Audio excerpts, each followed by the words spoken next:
Welcome back to the Rory Talks Football channel, your daily Arsenal news, updates, reactions and opinions. If you're new to the channel, please do subscribe. We are now very close to 3,000 subscribers. The growth over the last week or so has been crazy, and I am so appreciative of it. As always, if you enjoyed the video, if it's useful, smash a like on it. Lots to get into today. Obviously, it's a Monday morning. Some of the journalists that have had a break over the weekend have come back. We've got updates on Rice, on Kieran Tierney, Havertz, Gundogan, Caicedo. Bit of an understanding as to where Arsenal actually see Havertz playing.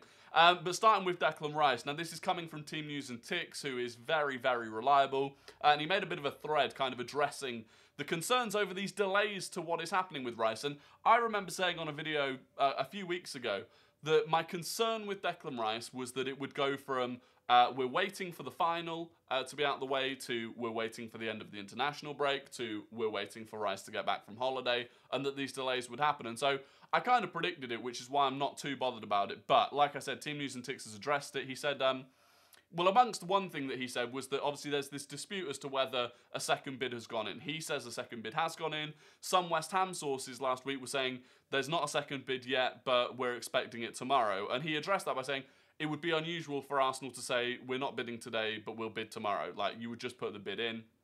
But then he went on to say Arsenal are getting annoyed at the way that West Ham are dealing with it. To be honest, people at West Ham are getting annoyed with the way that senior figures at West Ham are dealing with it. The fact is, very little has changed. Arsenal have absolutely no worries about another club coming in.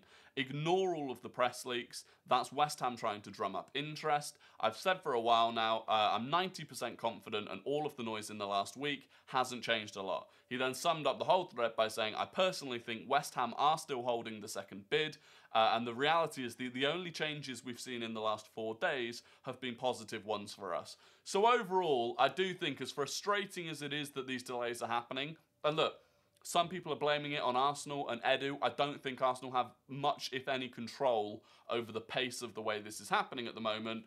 It is just West Ham playing, trying to get more than Arsenal are offering at the moment, and they're using the media and they're using the names like Man City and Man United to try and get that extra money. But it sounds like those clubs aren't biting, and eventually this will get done.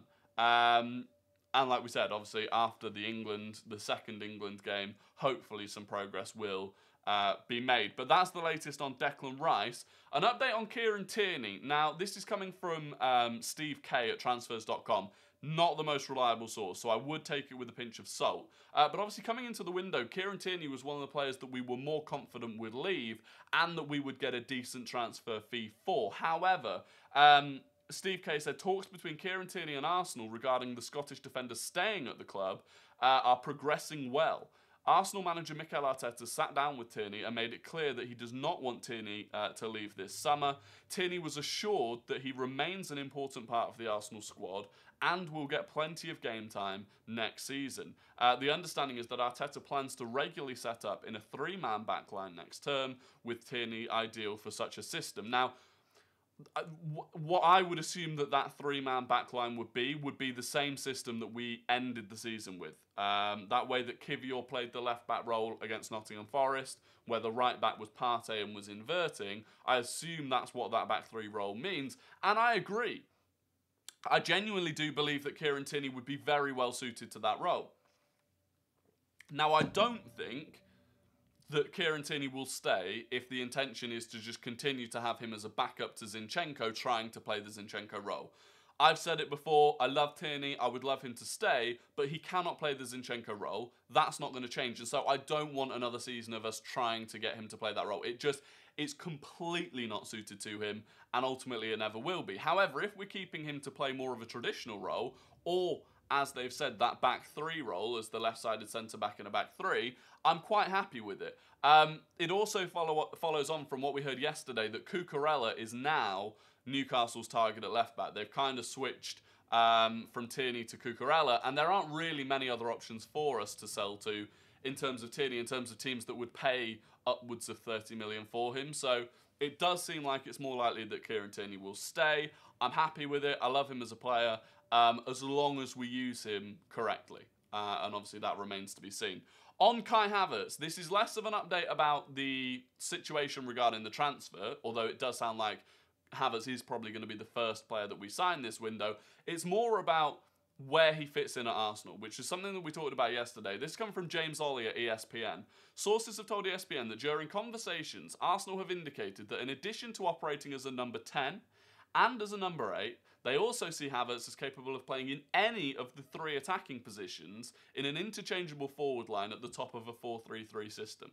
So effectively, what we're saying is we're bringing in Havertz as a player that can play in place of Martinelli, Jesus, Saka, Ødegaard, and the Granit Xhaka role. 5 different positions that we think Havertz could play in. So it may well be that he isn't coming in as a starter, but he is coming in as an exceptionally versatile player that could play in any number of positions. Now, whether or not that's the right or wrong thing to do, I don't know. We know Arteta loves a versatile player. Pretty much every signing that Arteta makes at the moment is a player that can play across multiple positions, and I really like the fact that, for example, Tomiyasu can play all the way across the back line. It does give you a lot of depth without buying as many players. It's also something that Pep has done very well at Man City. They effectively have 14 top tier players that can play in multiple positions and they can rotate them in and out. So I don't mind it. My only question would be, is Havertz good enough in any of those 5 positions to regularly play for us if we're competing for the Champions League and the Premier League? I think he could be. I think he's definitely got the talent to do it if Arteta can get it out of him. But it is interesting. It is interesting. So we'll see what happens. I mean, the 2 positions that I don't necessarily see him playing that often are off the left and the right instead of Martinelli and Saka, just because dynamically it's very different to the way that they play. But time will tell. Time will tell. Ilkay Gundogan. Mentioned it yesterday that the chances of him going to Barcelona had diminished. This is coming from Tony Juan Marti. He has a football podcast. I don't know how reliable he is, but he's got a big following. Gundogan will choose this week whether to remain at Man City, to join Arsenal, or to join Barcelona. Except a significant twist, Saudi option has been ruled out. Barcelona are cautiously optimistic. So it effectively potentially comes down to Barcelona or Arsenal. Obviously, he could still stay at City, but they have put him on the list of players that they're not retaining. Whereas, for example, with us, Reece Nelson still hasn't effectively put pen to paper, but he wasn't on the list of players that we're not retaining. They do tend to be players that you are definitely expecting to leave. And following on from that news yesterday that Barcelona are now only 50%, if Saudi are also ruled out, that kind of puts Arsenal at 50%. And look, I have my own sources, not great ones and not really ones to do with football, but more on a financial background. And I'm not convinced in any way, shape or form from what I've heard that Barcelona can do Gundogan's wages. So it really could be an option that he joins Arsenal. And for me, that's really exciting. Like, I do genuinely think he's perfect for what we need. And it seems like, according to this guy, Tony Juan Marti, we will find that out by the end of this week. Obviously, I will keep you posted. Subscribe if you want to hear that news. And then finally, Moises Caicedo. It is still on. This is coming from Simon Collins and Nizar Kinsella. Both of them work for The Standard. Collins on the Arsenal side, Kinsella on the Chelsea side, and both of them are reliable for those 2 clubs. Arsenal still retain interest in Moises Caicedo, despite the current £100 million Declan Rice focus.